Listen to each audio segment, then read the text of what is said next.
Welcome to the AI Brief from the YPO Technology Network. I'm Stephen Forte.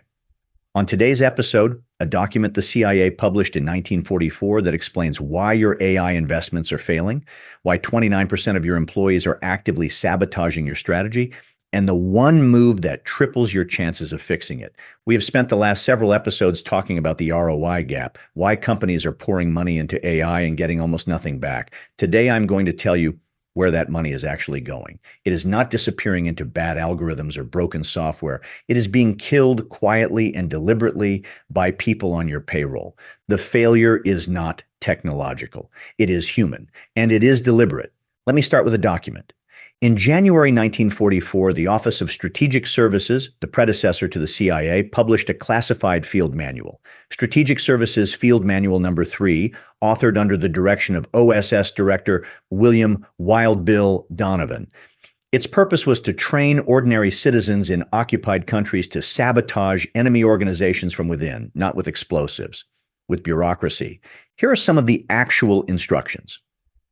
Insist on doing everything through channels. Never permit shortcuts to be taken in order to expedite decisions.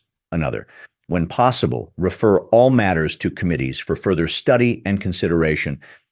Attempt to make the committees as large as possible, never less than 5. And my favorite, do your work poorly and blame it on bad tools, machinery, or equipment.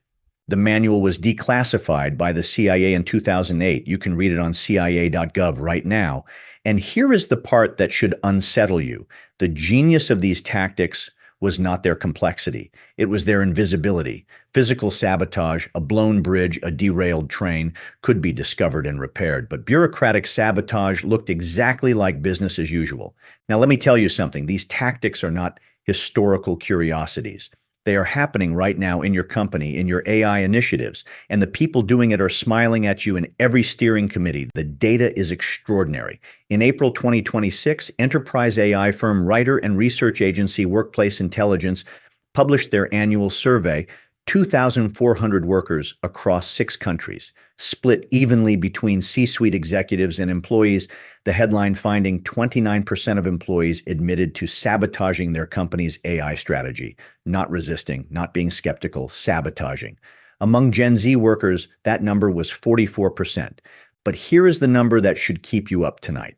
76% of executives said employee sabotage poses a serious threat to their company's future. And yet 75% of those same executives admitted their company's AI strategy is, in their own words, more for show than actual guidance. So leadership knows the sabotage is happening. And leadership also knows its strategy is not real. That is not a workforce problem. That is an organizational failure wearing a technology costume. Now, let me connect this to the broader failure landscape. We are spending $1.5 trillion on AI globally in 2025, projected to hit $2.5 trillion in 2026. And what are we getting for it?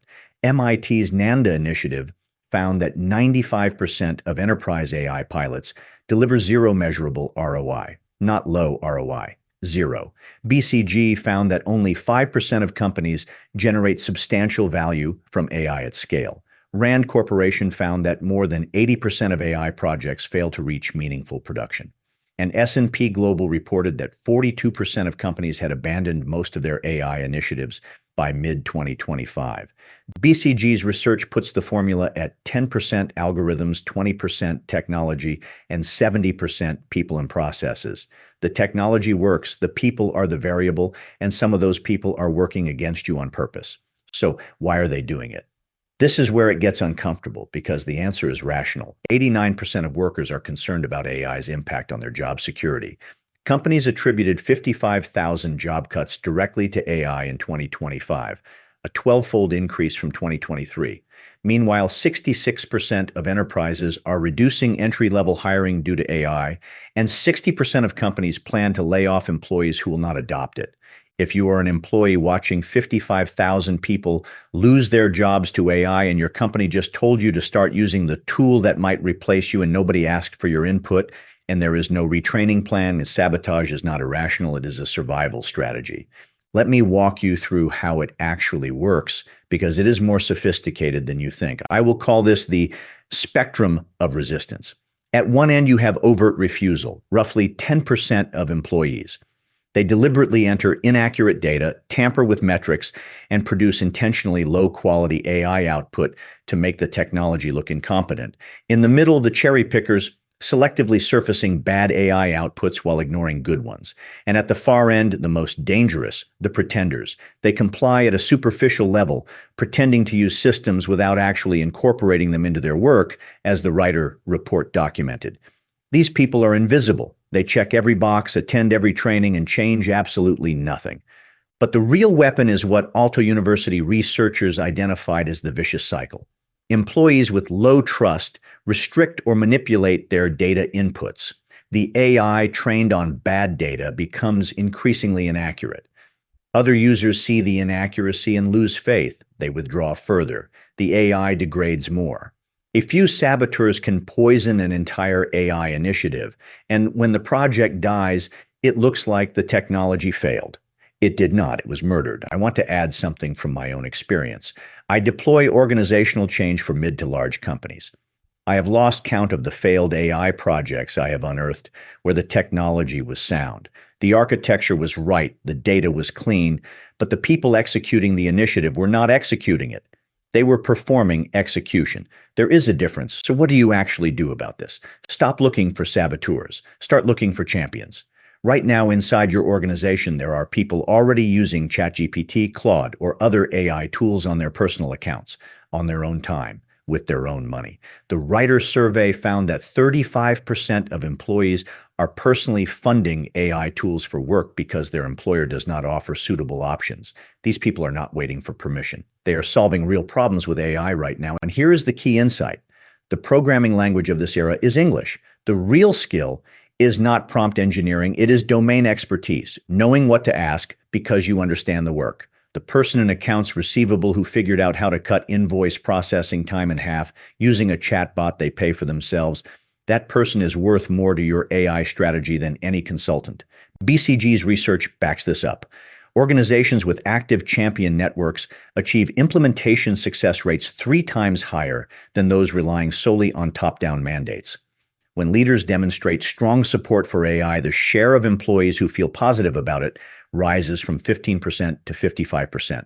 Find those people, reward them, promote them, make them the heroes of the story. Give them a title, AI champion, AI advocate, whatever fits your culture. Let them teach their peers. And here is what happens when you do. The saboteurs do not stay forever. When domain experts start visibly outperforming their peers with AI, a natural pressure builds. The resistors, they leave, not because you fired them, because their colleagues are now operating at a level they cannot match without engaging with the tools they have been sabotaging. ADP research found that workers who feel their employers are investing in their skills were 5.3 times as likely to feel their jobs were secure. The choice is binary. Invest in your people or watch your $1.5 trillion join the 95% that returns nothing. But I want to leave you with this because it is the part most leaders miss. The deepest sabotage is not happening on the front lines. It is happening in your leadership team. 75% of executives admit their AI strategy is more for show than guidance. 89% of executives claim their organization has a generative AI strategy, but only 57% of employees are even aware one exists. When your strategy is performative and your communication is non-existent, you have not been sabotaged. You have created the conditions for sabotage. You have built the committee, insisted on the channels, and demanded the perfect policy, exactly as the manual prescribed. So before you go looking for the saboteur in your organization, check the mirror. That is the YPO Tech Network AI brief for Friday, April 17th, 2026. I am Stephen Forte. If this was useful, send it to a fellow member. I will be back Monday with more. Until then, stay sharp.